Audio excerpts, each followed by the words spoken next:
Are you looking for all the latest pro football news and content? Of course you are. Who doesn't love football? The question is, how do you get all the latest pro football news and content? There's so many different pro football podcasts on the internet. Which one do you choose? Which one is the right fit for you? Well, you go with the Cross the Middle Show, one of the fastest growing football podcasts out right now. Over the past year, we've climbed the Spotify rankings and become a show you have to listen to if you're a football fan. Find out the Ravens will go all the way with Odell Beckham Jr., find out if the Eagles did enough to make it back to the Super Bowl. You'll get all of our best stories for just $1 per month. All you have to do is sign up by clicking the link in the episode description box. I'm John Kuzma. This is the Cross the Middle Show, where we discuss everything that's happening from around the league. If you love football, this is the place to be. So let's get right to our show. We have the Joe Burrow story today. We're also going to talk about Ezekiel Elliott. So we're going to get started with Joe Burrow. Joe Burrow is going to be out for several weeks with a calf strain. So he was at practice the other day, pulled his calf, I guess you can say, strained his calf, whatever you want to call it, goes down, grabs that calf immediately, was in some pain. You can tell he's having trouble putting weight on that leg because the calf is either tense or tightening up on him to the point where he can't really put his weight on that leg, or the calf gives him some problems. This isn't the first time Joe Burrow's been hurt. He's battled some injuries throughout his career, so it's just another setback for Joe Burrow. But luckily for the Bengals, it doesn't look like it's going to keep him out for the whole entire year. It's just going to put him behind a little bit, and he'll have to battle back to get, back up to speed when it comes to, getting ready for the regular season.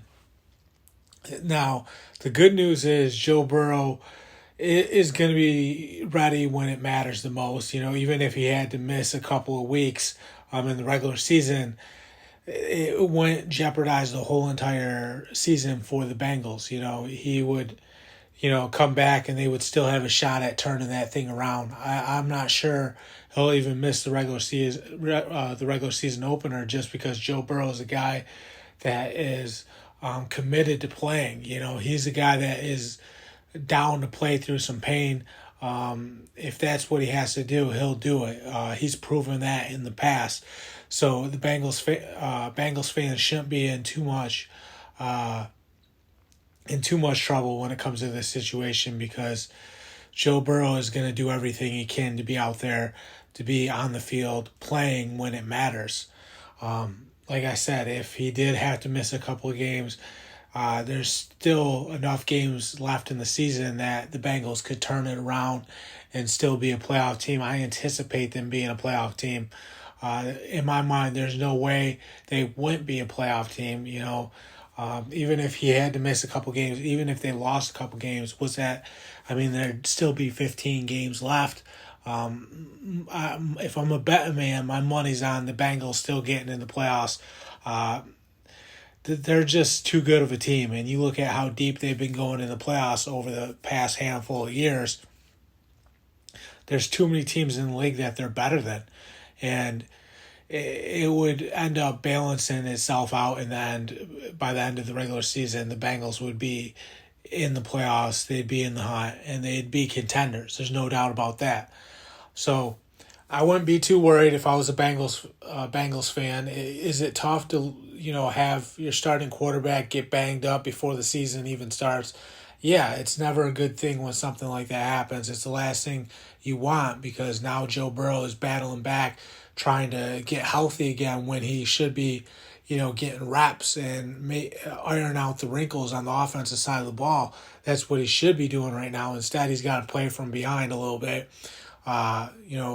get his calf healed up. Then he's got to get that calf strengthened to the point where he can put weight on it and, transfer his kinetic energy throughout his throws, do things like that, so he can just be the Joe Burrow that we're used to seeing.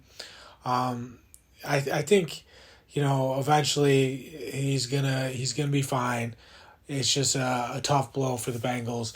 I still think that offense is gonna be potent. I still think they're going to be high octane. I anticipate Jamar Chase, T. Higgins, Tyler Boyd.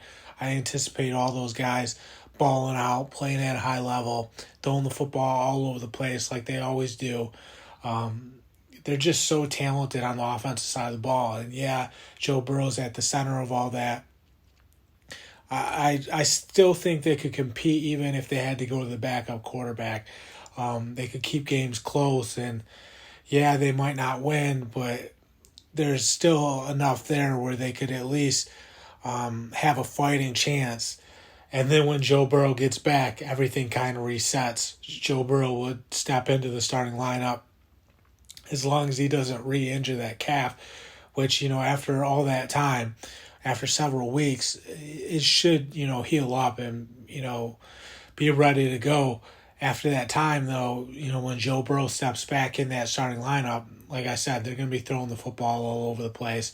They're going to be a high-octane offense.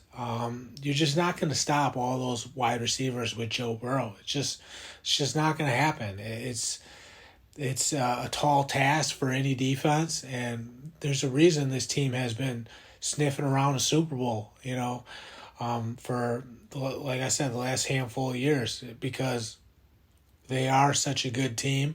They're stacked when it comes to the roster. Joe Burrow, always steps up and does it big for the Bengals when he is healthy. I mean, he's transformed that team into, a team that is right there, right on the doorstep of winning a Super Bowl. It's not easy to be as successful as the Bengals have been. There's a reason they've been that successful. It's because of Joe Burrow and those wide receivers. They also have a really good defense. That defense they're physical on that side of the ball too. So when you factor in all those things, it's still a very, very tough football team. It's still a team that's capable of, competing, being right there. They just have to wait until Joe Burrow heals up. Then when that happens, it's back to their winning ways for the Bengals. The next story we have is the Ezekiel Elliott story. So Ezekiel Elliott is working out with the Patriots. So the Patriots wanted Dalvin Cook. It looks like Dalvin Cook is going to go to the New York Jets, the Patriots division rival. So they're moving down their board. The next guy up is Ezekiel Elliott. So Ezekiel Elliott is working out for the Patriots. We could be looking at a Ramondre Stevenson and Ezekiel Elliott backfield. I think, it's an option that, the Patriots are entertaining because they just want to see how Ezekiel Elliott looks. How much does he have left in the tank? Is he capable of coming in and, contributing something to that football team? Because if the Patriots have a 1-2 punch in that backfield, it's going to help them, get closer to winning some games and maybe even turning the corner and being a successful team, a playoff team again. That's something that they need to do because we've been hearing that the pressure is growing when it comes to Bill Belichick. There's some pressure on him. And Robert Kraft wants the team to get back to competing for Super Bowls. He wants them to be a real contender again.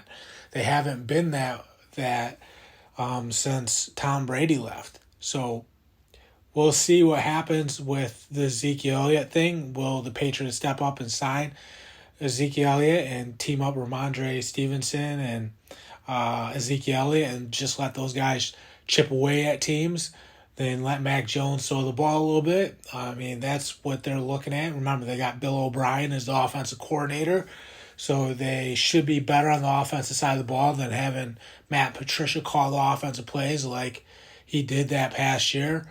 Ezekiel Elliott, what's he capable of at this point? Can he still be a guy that comes in and gives a team 800 yards? Can he give a team, 800 yards and 5 touchdowns? Because if he can be a contributor like that, even 500 yards, 5 touchdowns, I mean, that's production that would help a team. It's production that would help the Patriots because at least they have another running back that can give them something that can help put together a 1-2 punch that, does pack a little bit of a punch. Obviously Ramondre Stevenson is probably going to be the main guy that, gets the majority of the touches. Can Ezekiel Elliott spell him? Can he come in and, be shades of the old Ezekiel Elliott? That's what the Patriots are looking for. That's what they're evaluating when they see him come in. Does he still have his burst? Does he still have his speed? Because that was the biggest question mark we had at the end of Ezekiel Elliott's time with the Cowboys. He was losing a step. He wasn't as explosive. He was taking too long to hit holes. He was dancing a little bit in the backfield. Has he gotten himself in shape? Because it's obvious that he's at a crossroads moment in his career. He doesn't have a job right now. He's a free agent. He doesn't know what his future holds. So that can be a motivating factor for someone. And I'm not saying that Ezekiel Elliott wasn't focused. Maybe he was focused, and maybe he's just, slowing down because that's what running backs do, and it happens fast in the National Football League. These guys can hit the wall very, very fast. Well, with Ezekiel Elliott, we have to see, if he does come out lightning quick and looks like the old Ezekiel Elliott, maybe we can say, okay, he just had to refocus and get back in shape. If not, then I think we can start to think, okay, he's just starting to show a little tread on the tires and his career starting to wind down a little bit. I think that's, what we see a lot of time with these older running backs. They just lose it because all the hits and all the wear and tear, those things, they start to take a toll. And after a while, you tell yourself in your mind that, hey, I'm still going to be 100% and still be the same guy I always was. But on a subconscious level, your brain knows that it needs to, protect itself a little bit. And once you start protecting yourself and you stop going 100%, that's when you see a running back start to lose it. Now, I don't know if that was the case for Ezekiel Elliott. Maybe he's just losing his step because he's getting older and he's losing his burst, and Tony Pollard just surpassed him because it's a natural thing in professional football. Eventually, running backs start to lose a step, and then the young running back surpasses them. It's the way it goes. It's a natural cycle in the National Football League. If Ezekiel Elliott comes in, and he's the top guy for the Patriots, though, and he looks like the old Ezekiel Elliott, and he gets it back, maybe we can say, he did have to just, balance things out and get centered again. And now that he's, focused and committed to bouncing back, that's why Ezekiel Elliott is, turning back the clock a little bit, so to say. I'm not sure how this situation is going to play out. I don't even know if the Patriots are actually going to sign him. Maybe they say, okay, we didn't see enough from Ezekiel Elliott.